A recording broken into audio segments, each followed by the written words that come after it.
sekolah kalau aku sudah sih. Mereka yo njaluk WA. Iya njaluk duit. Lah iku sing kaget. Hei, sing jareke sing wis. Kemarin mati. Oke. Ibu, jadi tema disertasinya kan model kepemimpinan egaliter dalam pengurusutamaan gender di UIN Malang. Nah, jadi dari perspektif Mbak Unfa sebagai salah satu ujung tombak atau frontliner di Prodi menerapkan nilai-nilai egalitarianisme di Prodi MPI seperti apa? Bebas wis atau mulai? Sebenarnya kalau misalkan diskusi pembicaraan atau perbincangan tentang egalitarian dalam kepemimpinan perempuan itu yang pertama memang harus angka. Jadi nggak bisa kita bicara sesuatu yang abstrak ya. Kok nggak apa-apa ini pemimpinnya laki-laki tapi dia berwawasan gender itu nggak cukup gitu. Tapi harus tetap dengan proporsi angka. Jadi ada keterwakilan perempuan dalam secara fisik, artinya ya, misalkan kalau kita bicara tentang kepanitiaan gitu, itu harus ada tetap keterwakilan secara fisik dalam artian proporsi panitianya 50, 25 laki-laki, 25 perempuan. Itu yang pertama. Itu jelas itu adalah syarat, kalau menurut saya itu syarat mutlak. Karena kenapa Mas enggak? Karena seringkali walaupun laki-laki itu bisa berbicara, oke, dia sensitif gender atau apa, dia mewakili, tapi dia tetap tidak bisa mewakili kebutuhan dan pikiran atau nilai yang dianut oleh perempuan. Ya, misalkan nih contoh pengambilan kebijakan, misalkan dalam penata laksanaan satu kepanitiaan gitu ya. Ada kebutuhan perempuan yang itu sangat berbeda juga dengan kebutuhan laki-laki. Nah itu yang bisa menyuarakan cuma perempuan, kan hanya dia yang tahu butuhnya perempuan itu. Misalkan contoh kecil aja kebutuhan, misalkan gini, cuci piring. Ini kecil ya, cuci piring, sepele. Kalau saya belanja sama suami saya ngotot ini yang paling bagus nih cuci piring, sponsnya itu loh. Sponsnya atau cuci piring ininya, tapi dia tidak pernah punya pengalaman mencuci piring di rumah. Kita nih yang pengalaman, spons mana yang nyaman dengan tangan kita dan cairan mana yang nyaman dengan tangan kita, itu kan yang punya pengalaman tuh orang yang mengalami sendiri. Dia tetap ngotot ini mahal, ini paling bagus, tidak, kita pilih yang murah karena itu yang paling ringan gitu. Nah itu kan akhirnya hal yang sepele itu tidak terakomodir, dia beli yang mahal seolah-olah itu demi kebaikan perempuan, padahal sejatinya menurut pengalaman perempuan ini yang lebih baik. Nah, apalagi di tingkat pengambilan keputusan yang lebih besar, misalkan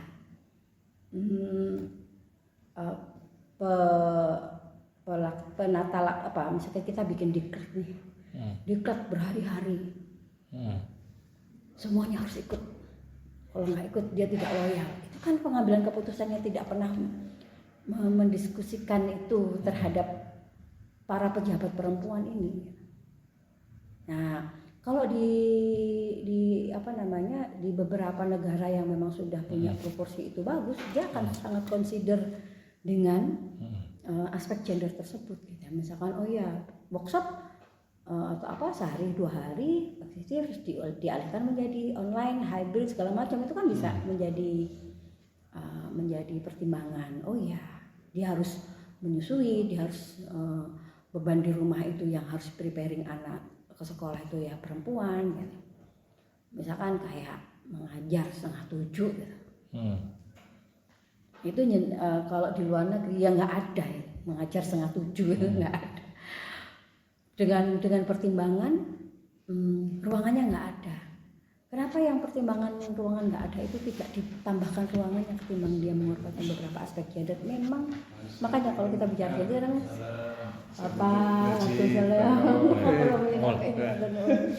gitu. Jadi karena waktu kita tahunya sensitif gender itu kan itu butuh sensitivitas terhadap kebutuhan perempuan. Nah, menurut saya tadi saya kembali ke statement awal saya tadi bahwa nggak bisa Itu hanya sekedar saya paham nih perempuan, keterwakilan perempuan itu, kepemimpinan perempuan itu harus benar-benar memang dia ada secara nama, secara fisik, dia ada di dalam pengambilan keputusan itu.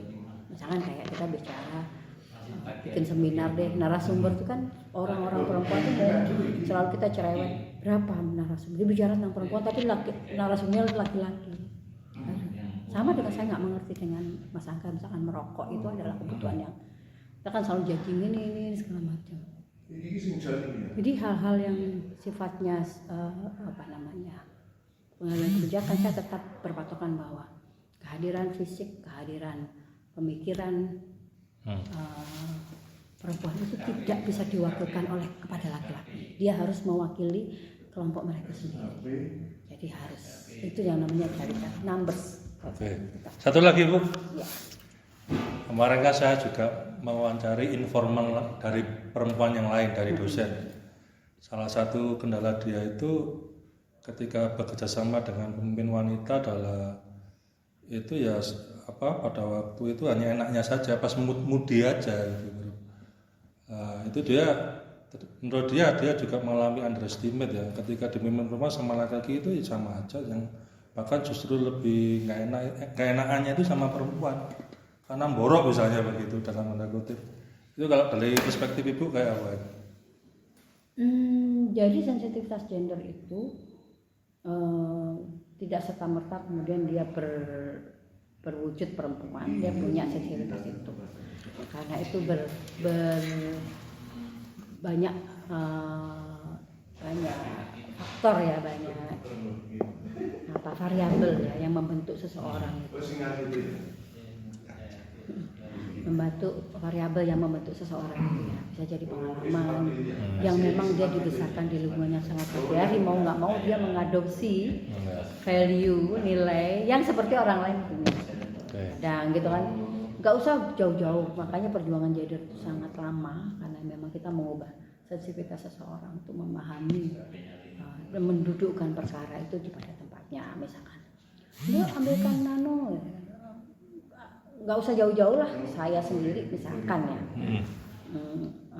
di prodi lah, saya pimpinan saya paling tinggi. Kalau ada konsumsi ya tetap saya akan maju duluan, saya akan meladeni, saya akan itu bukan berarti saya